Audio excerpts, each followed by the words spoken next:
morning and welcome to Radio Friends on Thursday, January the 12th. We're in the new year of 2017. Many people like to make New Year's resolutions. Well, how about resolutions for your pets in the house? We have MAR DOERIng with us. Good to have you here, nice MAR, to once see again. you. You're a specialist in animal behavior. The name of your clinic is? It's All Paws Medical and Behavioral Center in Holt Summit, Missouri. Yeah. And you specialize in trying to figure out what's going through their little heads, right? I'm a veterinarian, so we do it all. But my kind of forte is animal communication and really learning how to communicate with your animal. And that's one of the resolutions I would recommend, because if you understand where your pet is coming from, dog or cat or guinea pig or whatever, and you try to communicate on their level, because as humans we kind of expect our animals to understand our language, and when we tell them to do something that they should get that. But you know, Mar, I honestly believe a lot of people say that dogs and cats don't understand. They understand. I honestly believe they understand a whole lot more than we do. That is true, and that comes to kind of the second half of that, and that is that all of our emotions matter, and people need to understand that. And that's part of the communication process, is the fact that they get what we're feeling even more than what we're saying, and that's what people need to realize. So if you're feeling happy or sad, or you're wanting them to do something, oftentimes, yes, they will get it. A lot of people will say, well, they're getting ready. They know that we've made an appointment with you. Sometimes they're very, very happy to come, and people will say, oh, they hear that they're mentioning, oh, we're going to Dr. Mar, and they're all excited, or sometimes they're hiding. Whatever it is, they get it because the owner's emotions are just kind of telegraphing the fact that they are so in tune to our feelings. Exactly. They're so into, and you know, I don't know if you believe in ESP or not. I do. But I believe that our animals, at least some of them, do have that ability to pick up our inner thoughts before we even show anything. I had a dog, Prince, many, many years ago.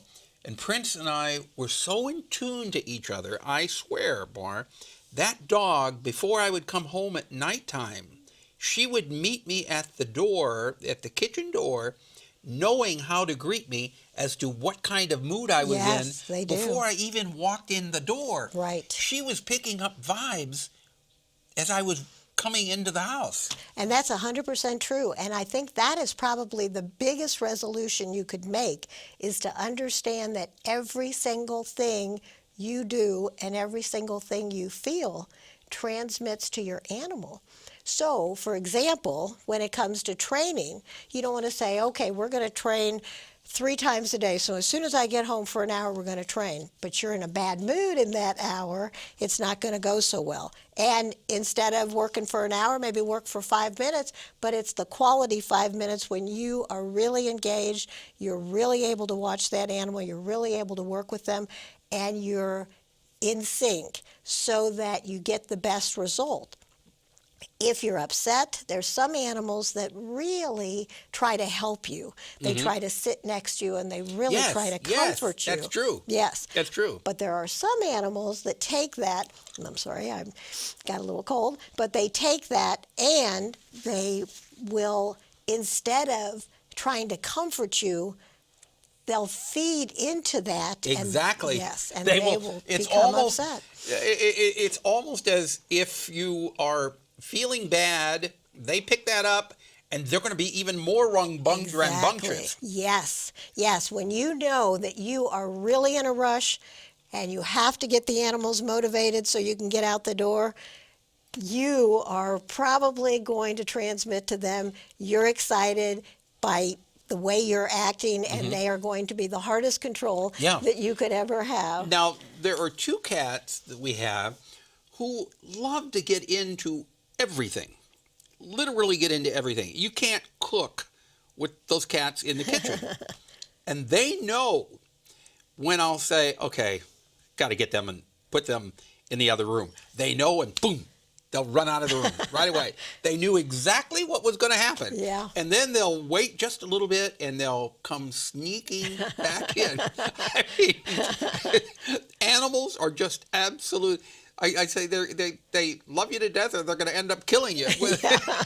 Well, when it's good, it's very, very good, and when it's not, it could be a problem. But the thing of it is, if you understand that you are communicating to your animals, even if you're not saying words, that's what really counts. So that I find that when I see my animals having an issue, I'll kind of look to myself and think, okay, am I maybe a little excited? Did something happen and I'm a little agitated or whatever, or worried? I'll calm myself down by taking some deep breaths, and all of a sudden they're calmed down too. They were just feeding off of what I was acting. Right. And making eye contact with them too. Yes. Making eye contact. I had a dog, Sparky, who would try to stare you down. I mean, he wouldn't blink. He tried to keep you as the one, and that's a control factor, isn't it? Yes, but this is the thing.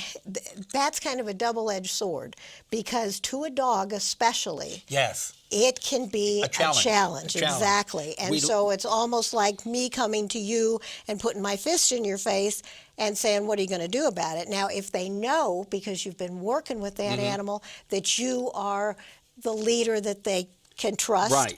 they will be calmed by your looks or looking to you for focusing on you Right, for but what you have to be the leader of the pack with the exactly. dogs. You have to be Otherwise, the yes. Yeah. Otherwise, it's going to go badly, because they are going to then take offense and be challenged, and it's going to go badly. So Right. nobody should go up to a strange dog and stare. Yes, We that learned would that be with very that. You know bad. who Ann Gaskey is? Oh, yes, yes. Our dogs have gone to Ann Gaskey's classes for years, and she's wonderful. That's one of the things that we learn right away.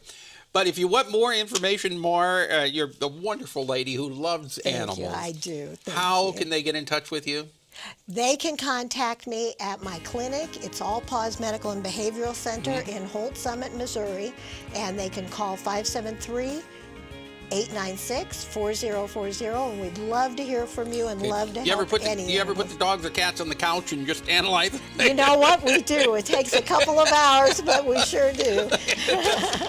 And they get analyzed. Yes, and you they talk to them. do. Thank you so much, Mar. Thank you. Happy New Year to you. It's a Thank pleasure you. having you here, and I hope you'll Thank come you. back again. I would love to. All right. Tomorrow, Central Missouri Stop Human Trafficking. Bye-bye.